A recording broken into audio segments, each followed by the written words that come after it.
اس کو سمجھا کہ شاید گورنمنٹ ان کی پیسفل پروٹیسٹ جو کہ جس کا بالکل بالکل اس کی اجازت ہونی چاہیے تمام پولیٹیکل پارٹیز اور دیگر گروپوں کو بھی کہ وہ اپنا پیسفل پروٹیسٹ اپنے کاز کے خاطر ضرور کریں. لیکن اگر اس قسم کی سچویشن ڈیولپ ہوئی اور لوکل گورنمنٹ نے اور انٹیلیجنس کی ایجنسی اور اداروں نے ان کو آگاہ کیا کہ اس کی وجہ سے آپ کا جو ایونٹ ہے اس کو کینسل کیا جا رہا ہے، تو آئی تھنک کہ اس میں ان کو سیریس لینا چاہیے تھا.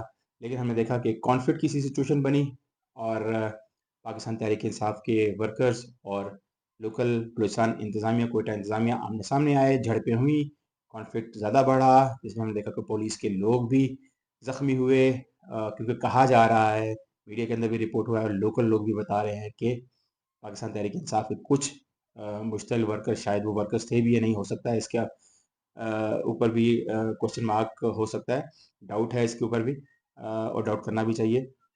اگر کچھ ایسے شرپس عناصر ان کے اس ساری ایکٹیویٹی کے اندر موجود تھے تو پولیٹیکل پارٹی کا بنتا ہے کہ وہ ان لوگوں کی نشاندہی کرے جو کہ ان کی اپنی ایکٹیویٹی کو سبوتاج کرنے کے درپے تھے، اور انہوں نے سبوتاج کیا بھی. اور ہم نے دیکھا کہ آج صبح کی اپڈیٹ ہے کہ ایف آئی آر درج ہوئی ہے پاکستان تحریک انصاف کے پولیٹیکل ورکرز کے خلاف، جو کہ اگین کنڈیمنیبل ہے کہ اسٹیٹ اس قسم کے ایونٹس کو ایک اپرچونٹی سمجھ کر پولیٹیکل وکٹمائزیشن کرنا شروع کر دیتی ہے، جو کہ نہیں ہونا چاہیے ایسے. لیکن ڈیفینیٹلی اس بات میں بھی کوئی شک نہیں ہے کہ اس قسم کے واقعات کی تحقیقات بھی ہونی چاہیے. حکومت سے یہی مطالبہ ہونا چاہیے ہم سب کا کہ اس کی شفاف طریقے سے تحقیقات کی جائے اور کسی بھی پولیٹیکل پارٹی کے ورکر کو ٹارگٹ نہ کیا جائے. تو بلوچستان میں یہ بھی ایک ایلیمنٹ چل رہا ہے پاکستان تحریک انصاف، جو کہ اپوزیشن کی پارٹی ہے اور وہ پروٹیسٹ کر رہے ہیں. کس وجہ سے؟ تاکہ وہ اپنے لیڈر جو کہ 1.25 سال کے قریب ہو گیا ہے اس کو، وہ انکارسریشن میں ہے، ان کو اڈیالہ جیل میں بند کر کے رکھا ہوا ہے، اور وہ اپنے پولیٹیکل ورکرز کے ساتھ بھی رابطہ نہیں اوپنلی کر سکتے. اور کیا ان کے ساتھ ہو رہا ہے اس والے سے بھی کوئی شفاف انفارمیشن نہیں موجود. جو کہ انفارمیشن آتی ہے وہ چند رپورٹرز کے ذریعے آتے ہیں جن کو اجازت ہوتی ہے کہ وہ اندر جا کے ان سے مل سکے، بات کر سکے، یا ان کے اپنی پولیٹیکل پارٹی کے لوگ ان سے ملتے ہیں تو اس قسم کی انفارمیشن آتی ہے. لیکن کیا ہو رہا ہے حقیقت میں وہاں پر؟ ہر وقت تو لوگ نہیں ہوتے. آئی تھنک کہ اس حوالے سے بھی چیزیں اوپن اپ ہونی چاہیے. اور اسی تناظر میں خیبر پختونخوا کے اندر علی امین گنڈاپور جو کہ چیف منسٹر خیبر پختونخوا ہیں، انہوں نے بھی کال پھر دی ہے کہ اس دفعہ ہم حتمی پروٹیسٹ کرنے جا رہے ہیں. اور انہوں نے کہا ہے کہ عوام اسی مہینے کے لیے تیار ہو جائیں کہ اب کی بار وہ پروٹیسٹ کرنے جائیں گے اسلام آباد تو اپنے لیڈر کو پنڈی سے چھڑا کر ہی لائیں گے. تو یہ کل ایک میٹنگ ہوئی موٹر وے M1 کے اوپر، سوابی سے چند کلومیٹر پہلے سروس ایریا کے اوپر. اور اس کے اندر تحریک انصاف کی جو ٹاپ لیڈر ہے، جس کے اندر بیرسٹر گوہر جو کہ پارٹی کے ابھی موجودہ چیئرمین ہیں، وہ بھی موجود تھے. اسی طریقے سے حماد رضا بھی تھے اس کے اندر، دیگر رہنما بھی، اسد کیسر وغیرہ بھی موجود تھے، اور بھی سٹالورٹس لوگ موجود تھے، زرتاج گل بھی موجود تھی یہاں پر. تو وہاں پر پولیٹیکل ورکرز کا ایک اجتماع ہوا ہے چھوٹا سا، لیکن کچھ رپورٹس ایسی ہیں کہ اچھے خاصے لوگ بھی وہاں پر آئے. تو جو بھی سچویشن تھی وہاں پر، لیکن اس کے بعد فیصلہ یہی سامنے آیا کہ اس دفعہ وہ پروٹیسٹ کریں گے. اور انہوں نے کال دے دی ہے پروٹیسٹ کی، اور لوگوں کو، اپنے ورکرز کو، عوام کو، ان کے سپورٹران کو انہوں نے کہا ہے کہ وہ تیار ہو جائیں اور اس دفعہ حتمی اور فیصلہ کن پروٹیسٹ ہوگا اور اپنے لیڈر کو چھڑا کر لائیں گے. تو یہ بھی ایک امپورٹنٹ ڈیولپمنٹ تھی. آئی تھنک کہ دیکھتے ہیں کس طریقے سے ان پیک ہوتی ہے سچویشن. انہوں نے کہا ہے کہ یہ پروٹیسٹ نومبر میں ہی ہوگا، لیکن تھوڑا سا یہ بھی دیکھنے کی ضرورت ہے کہ علی امین گنڈاپور صاحب نے جو پچھلے چند مہینہ پہلے یا پچھلے مہینے بھی جو پروٹیسٹ کیے، وہ کیوں حتمی طور پر فروٹفل ثابت نہیں ہوئے.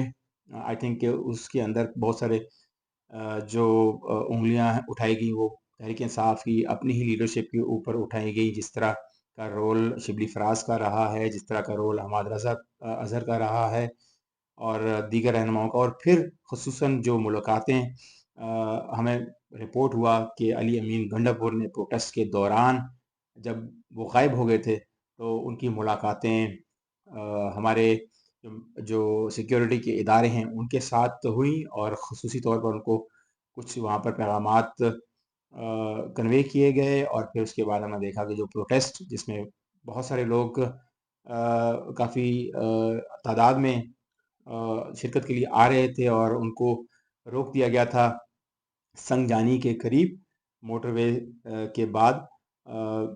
تو اس میں ہم نے دیکھا کہ وہاں پر شیلنگ وغیرہ بھی ہوئی، لیکن اچانک علی امین گنڈاپور کا غائب ہو جانا اور پھر اس کے بعد عوام کا ڈسپرس ہو جانا، کال آ جانا پروٹیسٹ کے ختم ہونے کی، اور اس طرح کی جو واقعات ہے. پھر اس کے بعد دوسرا پروٹیسٹ بھی ہوا جس کے دوران بھی علی امین گنڈاپور غائب ہو گئے، اور پھر ڈی چوک کے اندر بھی کچھ لوگ پہنچے لیکن اس کا بھی کوئی نتیجہ نہیں نکل سکا. تو یہ سارے واقعات پولیٹیکل پارٹی جو ہماری اس وقت پاپولسٹ پولیٹیکل پارٹی ہے ہماری پاکستان تحریک انصاف کی، خاصی عوام کی سپورٹ ہے. ان کو ہم نے الیکشنز کے بعد بھی دیکھا. الیکشنز کی کہانی اپنی ہے ایک، آپ کو پتہ ہے کہ جو کچھ ہوتا رہا سیاسی جماعت کے ساتھ کس طریقے سے ٹارگٹ کیا گیا، ان کو سمبلز کا ایشو ہوا. پھر الیکشن 2024 کے ووٹوں کے بعد اس قسم کی گنتی ہوئی، اور جہاں جہاں پولیٹیکل انجینئرنگ ہونی تھی اور جن کو جتانا تھا اور جن کو ہرانا تھا، تو وہ ساری سین بھی ہم نے دیکھا کہ کس طریقے سے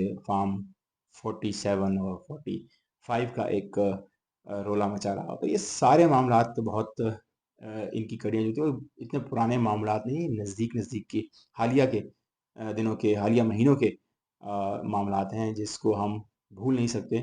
اور یہ معاملہ ابھی بھی گرم ہے، اور کسی قسم کی بھی اس ساری پولیٹیکل ایکٹیویٹی کے نتیجے میں بڑی ریلی برآمد ہو سکتی ہے پاکستان تحریک انصاف کے لوگوں کی طرف سے. اور پھر دیکھا جائے گا کہ واقعی کیا علی امین گنڈاپور اپنی تمام تر جو بھی ان کی ایکٹیویٹیز رہی ہیں اور جس قسم کا کردار نکل کے سامنے آیا ہے، جس قسم کی ملاقاتیں انہوں نے کی ہیں کچھ لوگوں کے ساتھ اور سیکیورٹی اداروں کے ساتھ، تو پھر اس کے بعد دیکھتے ہیں ان کی جو شخصیت ہے اس کے اوپر کتنا ٹرسٹ پاکستان تحریک انصاف کے سپورٹر کرتے ہیں. تو یہ بات ہوئی جی. اور تیسرا امپورٹنٹ ایونٹ جو اس گزشتہ ہفتے میں ہوا وہ تھا امریکہ میں ہونے والے انتخابات. اور کیوں ضروری ہیں؟ کیونکہ ٹرمپ ایک دفعہ پھر آ چکے ہیں. Now he is president elect, اور he is in waiting, he is receiving briefings from different sectors, different quarters of establishment and Congress as well. تو دیکھتے ہیں کہ ٹرمپ کس طریقے سے اپنا دوسرا ٹینیور، جس کے جو کنزیکٹیو ٹینیور نہیں ہو رہی، یہ بھی ایک خاص بات ہے کہ یہ آئی تھنک کہ ہسٹری کے اندر دوسرے صدر ہیں اور جو اپنا کنزیکٹیولی اپنے 2 ٹینیورز پورے نہیں بلکہ ابھی ایک ٹینیور انہوں نے پورا کیا تھا 2020 میں. اس کے بعد جو انتخابات ہوئے اس کے اندر دوبارہ سے جو ڈیموکریٹس ہیں وہ پاور میں آ گئے، اور جو بائیڈن نے انتخابات جیتے تھے اور کافی میجورٹی کے ساتھ جیتے تھے اور بڑا ڈرامہ بھی ہوا تھا، لیکن اس دفعہ کے انتخابات میں بڑی سویپنگ وکٹری دوبارہ ڈونلڈ ٹرمپ کو ملی ہے. ڈونلڈ ٹرمپ کیوں امپورٹنٹ ہے؟ اس لیے امپورٹنٹ ہے کہ خطے کے اندر بہت سارے، ہمارے خطے کے اندر، جنوبی ایشیا کے اندر اور پھر مڈل ایسٹ کے اندر، جو کہ ہمارے ساتھ ریلیونٹ علاقے ہیں، کیونکہ ہمارا بہت امپورٹنٹ ایک ہمسایہ ایران، وہ اس وقت اس کا کردار بہت اہم تصور کیا جاتا ہے مڈل ایسٹ کی سیاست کے اندر اور سیکیورٹی کی سچویشن کے اندر، کیونکہ اسرائیل اور فلسطین کا جو کانفلکٹ ہے اس کے اندر ہم نے دیکھا تو وار کی سچویشن اختیار کر گیا، اور ہزاروں کے تعداد میں فلسطینی مسلمان ان کو شہید کیا گیا ہے، جس کی جتنی بھی مذمت کی جائے کم ہے. اور ہم نے دیکھا کہ اس دفعہ تو جہاں پر حکومتیں ویسٹ کی اگرچہ سپورٹ کر رہی ہیں، لیکن عوام ویسٹ کی اوپنلی سامنے آئے ہیں اور انہوں نے اسرائیل کو نہ صرف کنڈیم کیا ہے بلکہ اپنی حکومتوں کے اوپر اس چیز کا زور بھی دیا ہے کہ جتنی ایڈ یا جتنی امداد اسرائیل کو مل رہی ہے اس کو فوراً بند کیا جائے تاکہ نہتے فلسطینی مسلمانوں کا قتل عام بند ہو سکے. تو یہ سچویشن جو چل رہی ہے اس کے اندر ظاہری بات ہے وہ خطہ سارا کا سارا متاثر ہوا ہے، اور اس خطے کی پالیٹکس بھی متاثر ہوئی ہے. اور بہت سارے جو مسلمان ملک ہیں جیسے سعودی عربیہ ہو گیا، یو اے ای ہے، قطر ہے، جارڈن ہے، لبنان ہے، شام ہے، عراق ہے، یہ سارے ممالک، اور ایجپٹ بہت امپورٹنٹ پلیئر اس علاقے کا اور نیبر بھی ہے. تو ان سب نے اپنے کردار کو ری تھنک کیا ہے اور سوچا ہے کہ اب دوبارہ سے اگر اس اسرائیل کے ساتھ چونکہ وہ انگیج کر رہے تھے، اب دوبارہ انگیجمنٹ کرنی ہے تو کن فوٹنگز پہ کرنی ہے، کیا ایسے موضوعات ہیں، ایسے اہم پہلو ہیں جن کو مد نظر رکھ کر اسرائیل کے ساتھ انگیجمنٹ ہوگی. اور اس سارے خطے کے اندر جو سب سے امپورٹنٹ کردار ہم نے دیکھا ہے اس حوالے سے، جس نے نہ صرف کنڈیم کیا ہے اسرائیل کے جو ایکٹس ہیں اس کو، بلکہ اپنی ریزسٹنس میں تھوڑا سا آگے بھی ایک سٹیپ بڑھے ہیں، کیونکہ اسرائیل نے حماس کے جو لیڈر تھے اسماعیل ہنیہ، ان کو ایران کے اندر ٹارگٹ کیا اور ان کو جاں بحق کیا، شہید کیا. اور اس کا پھر امپیکٹ ہم نے یہ بھی دیکھا کہ ان کی ایران کی ایمبیسی کو بھی اسرائیل نے ٹارگٹ کیا تھا اس شام کے اندر.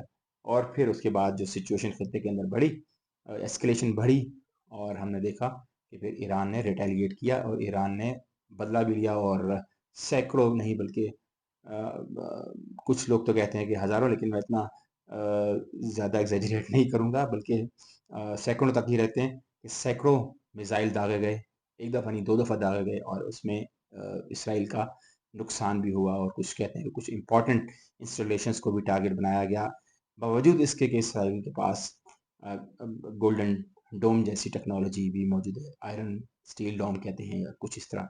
تو باوجود اس کے کہ ان جو ایران کے میزائل تھے، کروز میزائل، وہ اسرائیل کو ٹارگٹ کرنے میں کامیاب بھی رہے. تو یہ امپورٹنٹ ہے. اس ساری سچویشن میں ہم نے دیکھا کہ ٹرمپ صاحب واپس آ گئے ہیں، جن کا موقف شروع سے رہا ہے کہ وہ اینٹی وار ہیں، اور انہوں نے اینٹائی وار بہت سارے اقدامات اپنے ٹینیور میں، گزشتہ ٹینیور کے اندر کیے تھے. اور ایکسپیکٹ کیا جا رہا ہے کہ وہ ان کے آنے کے بعد چاہے جتنی بھی ان کو بریفنگز پینٹاگون کی طرف سے مل جائے، چاہے اور ڈیفنس اور سیکیورٹی کی اداروں کی طرف سے مل جائے، اسٹیبلشمنٹ کی طرف سے مل جائیں، ڈیفینیٹلی ان کی اسٹیبلشمنٹ کا پرو اسرائیلی ایک موقف ہے شروع سے. لیکن ٹرمپ کس طریقے سے اس کو کاؤنٹر کرتے ہیں، اور کہا جا رہا ہے کہ ٹرمپ اس وقت امریکی عوام کے بہت بڑے رسیہ بن کے اور ان کے مسیحا بن کے اپنے آپ کو پیش کر رہے ہیں، اس لیے کیونکہ ان کی عوام اس وقت اندرونی اکنامک کرائسس سے دوچار ہے، اور وہاں پر انفلیشن اور ان کی اکانومی کو بہت سارے اور دیگر سیٹ بیکس. اور پھر اسی طریقے سے ہم نے دیکھا کہ امیگریشن کے ایشو کے اوپر ان کا ایک موقف ہے کہ وہ چاہتے ہیں کہ امیگرینٹس جو کہ انلیگل ہیں ان کو ڈپورٹ کیا جائے. اس قسم کا ان کا موقف، وہ صرف اور صرف اس کو پورٹرے کرتے ہیں اس لحاظ سے کہ اگر یہ امیگرینٹس کے معاملات سالو ہوں گے، اور جو ان کی امپورٹس جو دیگر کنٹری خصوصاً چائنا سے آتی ہیں، کیونکہ چائنا ان کے لیے بہت بڑا چیلنج ہے، اور انہوں نے اوپنلی کہا ہے کہ جو امریکہ کے اندر امپورٹس آئیں گی وہ 10 ٹائمز اس کے اوپر ٹیرفس کو بڑھائیں گے. تو یہ بڑی چیلنجنگ سچویشن بن جائے گی. اور اس طرف بھی دیکھنا ہے امریکی حکومت کو کہ اس وقت امریکہ لوکل پروڈکشن کے اوپر نہیں بلکہ چائنا کی ہی پروڈکشن کے اوپر سروائیو کر رہا ہے، کیونکہ چائنا سے پروڈیوس ہوئی گڈز امریکہ کے اندر جاتی ہے جو کہ ان کی ضروریات کو پورا کرتی ہیں. امریکہ کے اندر اپنی جو لیبر فورس ہے اتنی مہنگی ہو چکی ہے کہ وہ ان کی فیکٹریز اب وہ خود سے ان کو سسٹین نہیں کر پا رہے، کیونکہ ان کی جو لوکل مارکیٹ کے اندر لیبر کے ریٹس ہیں وہ بہت ہائی ہیں. اگر اتنی ہائی لیبر ریٹس کے ساتھ وہ لوکل پروڈکشن کریں گے، ایسا نہیں وہ نہیں کر سکتے ہیں، لیکن انہوں نے اپنی انڈسٹری کو ایکسپورٹ کر دیا تھا چائنا کے اندر اور انڈیا کے اندر. اب وہاں پہ بھی آہستہ آہستہ جانی شروع ہو گئی چیزیں. تو لیکن ٹرمپ اس حوالے سے بڑے کنزرویٹو ہیں، وہ کہتے ہیں نہیں، ان کے ملک کے اندر اگر چائنیز پروڈکٹس آئیں گی تو وہ 10 ٹائمز مہنگی ہوں گی، اور انڈین پروڈکٹس بھی آئیں گی تو بھی 10 ٹائمز مہنگی ہوں گی. لیکن اس کا امپیکٹ ڈیفینیٹلی پھر ہم دیکھتے ہیں کہ انفلیشن ہوگی. تو یہ تو ان کے اندرونی چیلنجز ہیں، اور یہ میجر امپورٹنٹ ان کا پوائنٹ آف ویو ہے ٹرمپ کا مختلف ایشوز کے اوپر. جنگوں کے اوپر وہ اس حد میں نہیں، انہوں نے کہا تھا کہ ان کے آنے کے ان کے جیتنے کے 24 گھنٹوں کے بعد، یعنی کہ جب وہ پاور میں آ جائیں گے، ابھی تک تو ان کو انتقال اقتدار نہیں ہوا، جو کہ آئی تھنک دسمبر اور جنوری کے شروع تک ہو جائے گا جب وہ حلف لے لیں گے. تو انتقال اقتدار کے انہوں نے کہا تھا کہ فوراً بعد 24 گھنٹوں کے اندر وہ یوکرین کی جنگ کو فوراً بند کریں گے. یوکرین کی جنگ بہت امپورٹنٹ ہے یورپ کے لیے، کیونکہ Ukraine is at the gate of Europe. Ukraine cross کریں تو پولینڈ اور باقی یورپ کا راستہ کھل جاتا ہے، جرمنی آ جاتا ہے، اور چیک ریپبلک اور یہ سارے یورپین کنٹریز ہے، رومینیا وغیرہ جو کہ ایسٹ یورپ کے اندر آتے ہیں. ان کو خطرہ ہے کہاں سے؟ ان کو خطرہ ہے رشیا کی طرف سے. اور اگر یورپ دیکھتا ہے کہ ٹرمپ نے آتے ساتھ یوکرین کی وار کو سپورٹ کرنا بند کر دیا، جو کہ بلینز آف ڈالرز کی سپورٹ سالانہ ہوتی ہے. اب تک لڑے جانے والی جنگ کے اندر کہتے ہیں کہ تقریباً 250 ارب ڈالرز یوکرین کو دیے جا چکے ہیں مختلف جنگی امداد کی صورت میں، جس میں اسلحہ بھی ہے، ان کو پیسے بھی دیے گئے ہیں، اور بھی ٹیکنیکل اسسٹنس بھی. تو یہ معاملہ بہت گمبھیر ہو سکتا ہے. اور پھر اسی طریقے سے ہم دیکھ رہے ہیں کہ انہوں نے ایک بڑا ریڈیکل سٹیپ ان سے ایکسپیکٹڈ ہے کہ وہ امداد اسرائیل کی بھی بند کریں گی. اس میں بھی بلینز آف ڈالرز اب تک سپینڈ کیے جا چکے ہیں. اس کا مقصد یہی ہے کہ نیتن یاہو کو مفلوج کیا جائے، تاکہ جو جنگ ہے وہ ڈیفینیٹلی وہ تو رکے گی. یہ امریکہ کے انٹرسٹ میں یہ نہیں کہ وہاں پہ جنگ روکنا، ان کا انٹرسٹ میں یہ ہے کہ پیسے اسرائیل کو اور یوکرین کو نہ دیا جائے، تاکہ وہ پیسے ان کی عوام پہ خرچ ہو سکے، امریکی عوام کے اوپر. تو امریکی عوام اس وقت ان کی پرائیورٹی ہے، اور اس کا فائدہ کیا اس خطے کو ہوگا؟ میرے خیال میں اگر جنگ رکتی ہے تو ڈیفینیٹلی پیس آئے گا. لیکن وہ کس طریقے سے ایران کو انگیج کرتے ہیں، کیونکہ ایران کے حوالے سے انہوں نے دیکھا لاسٹ ٹائم بھی کہ جو ایران اور امریکہ کے درمیان پیس ٹریٹی تھی نیوکلیئر حوالے سے، وہ بھی انہوں نے ریووک کی تھی، اور بڑا ہارڈ سٹانس تھا ٹرمپ کا ایران کے حوالے سے. تو کیا وہ سٹانس اپنا دوبارہ سے ریوائیو کریں گے ایران کے حوالے سے یا نہیں؟ کیونکہ یہ اب تھوڑا سا کمپلیکیٹڈ ہو جائے گا مسئلہ.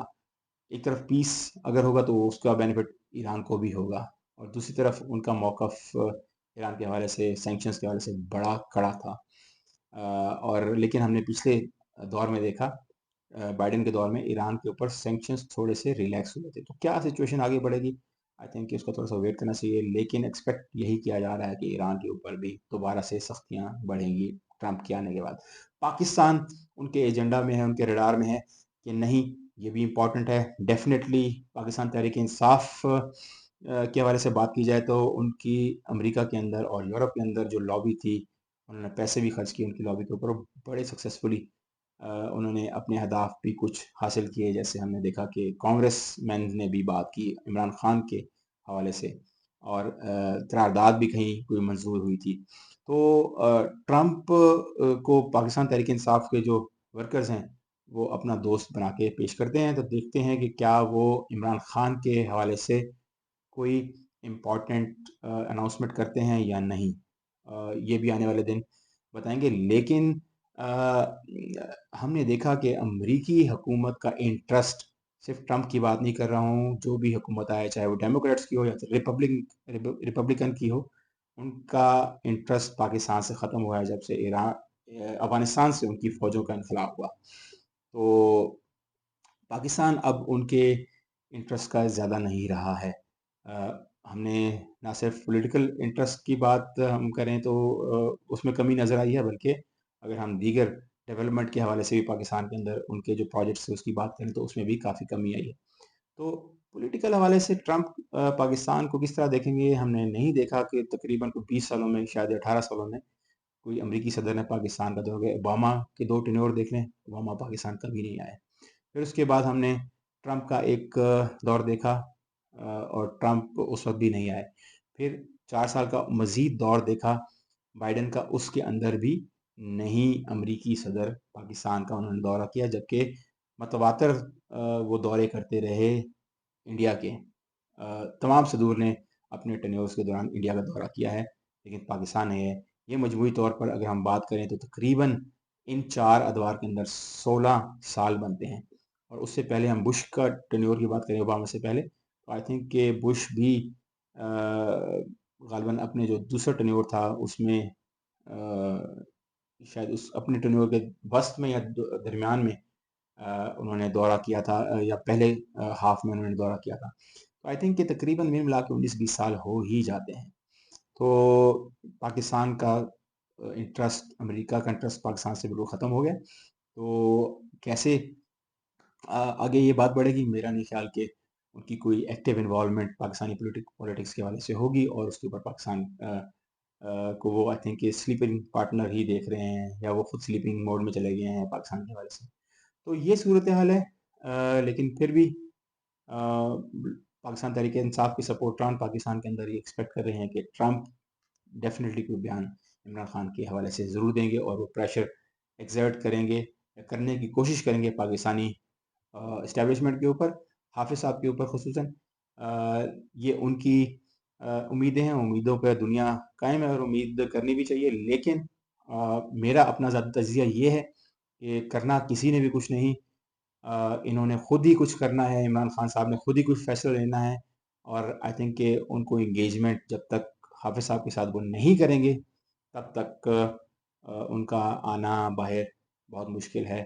اگر وہ آئے بھی تو شاید جب یہ حکومت، موجودہ پاکستانی حکومت، شہباز شریف کی حکومت اپنا ٹینیور پورا کر رہی ہوگی تو اس وقت شاید ان کو باہر نکالا جائے. لیکن کہا یہ جا رہا ہے کہ یہ خان صاحب کی اور باقی جو بڑے لیڈران ہیں انکلوڈنگ نواز شریف اور آصف علی زرداری، ان کی یہ آخری اننگ ہے. تو دیکھتے ہیں کیا ہوتا ہے. اس کے ساتھ ہی مجھے اجازت دیجیے، آپ کے لیے مزید تجزیہ بھی لے کے آؤں گا اللہ نے کے بعد.